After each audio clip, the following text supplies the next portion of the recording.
অভিবাসী বিরোধী মনোভাব বা জেনোফোবিয়া পশ্চিমা বিশ্বের বাইরেও ক্রমশ বাড়ছে।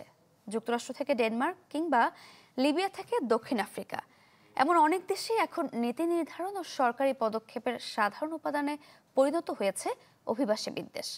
বিশেষজ্ঞরা বলছেন, দেশের অভ্যন্তরে রাজনৈতিক ও অর্থনৈতিক ব্যর্থতা ঠেকাতেই অভিবাসী বিরোধী রাজনীতিকে বৈশ্বিক শাসন কৌশলের অন্যতম হাতিয়ার হিসেবে ব্যবহার করছে কিছু দেশের সরকার।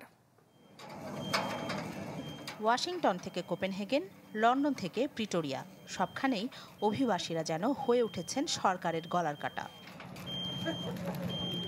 নানা অপরাধের ট্যাগ লাগিয়ে তাদেরকে নিজ দেশে পাঠানো এখন আমেরিকা, ইউরোপের নিত্যদিনের চিত্র। অভিবাসী বিদ্বেষ ছড়ানোর এই পরিস্থিতিকে বিশেষজ্ঞরা নাম দিয়েছেন জেনোফোবিয়া। এর প্রাথমিক বীজটা যুক্তরাষ্ট্র বপন করলেও তা এখন ডালপালা ছড়িয়েছে ইউরোপ, মধ্যপ্রাচ্য ও আফ্রিকায়। কিছুদিন আগে মিনেসোটা অঙ্গরাজ্যে সোমালিয়ার নাগরিকরা ডোনাল্ড ট্রাম্পের কটাক্ষের শিকার হন। এমনকি সোমালি বংশোদ্ভূত ডেমোক্রেটিক প্রতিনিধি ইলহান ওমরকে আবর্জনা বলতেও দ্বিধাবোধ করেননি তিনি।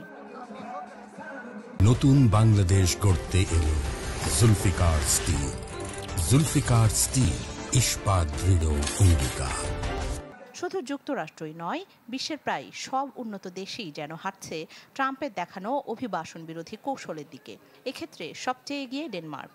বহুদিন ধরে গড়ে তোলা প্রগতিশীল, মানবিক, শৃঙ্খলাবদ্ধ সমাজের ভাবমূর্তির আড়ালে বর্তমানে ইউরোপের অন্যতম কঠোর অভিবাসন ও আশ্রয় নীতি এখানেই। স্থায়ী শরণার্থী সুবিধা থেকে সরে এসে অস্থায়ী আশ্রয় চালু করেছে দেশটি।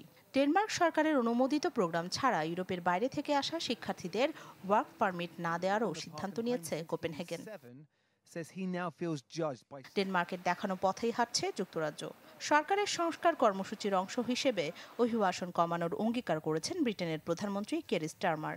সমুদ্র পথে অভিবাসন প্রত্যাশীদের ঢল ঠেকাতে উপকূলীয় টহল বাড়িয়েছে ব্রিটেন। পশ্চিমা বিশ্বের বাইরেও জেনোফোবিয়া কম নয়।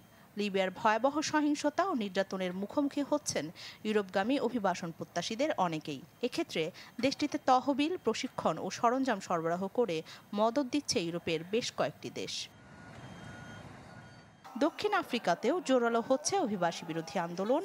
পোর্ট সাউথ আফ্রিকানস ফার্স্ট ও অপারেশন দুদুলা আন্দোলনের সময় দেশটিতে নেশা জাতীয় দ্রব্যের বৃদ্ধি, মানব পাচার ও শিশু অপহরণের মতো অপরাধে অভিবাসীরা জড়িত বলে অভিযোগ করেন বিক্ষোভকারীরা।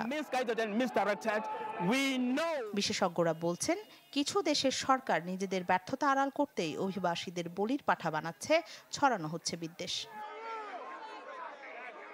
রাখি জেসমিন, চ্যানেল 24।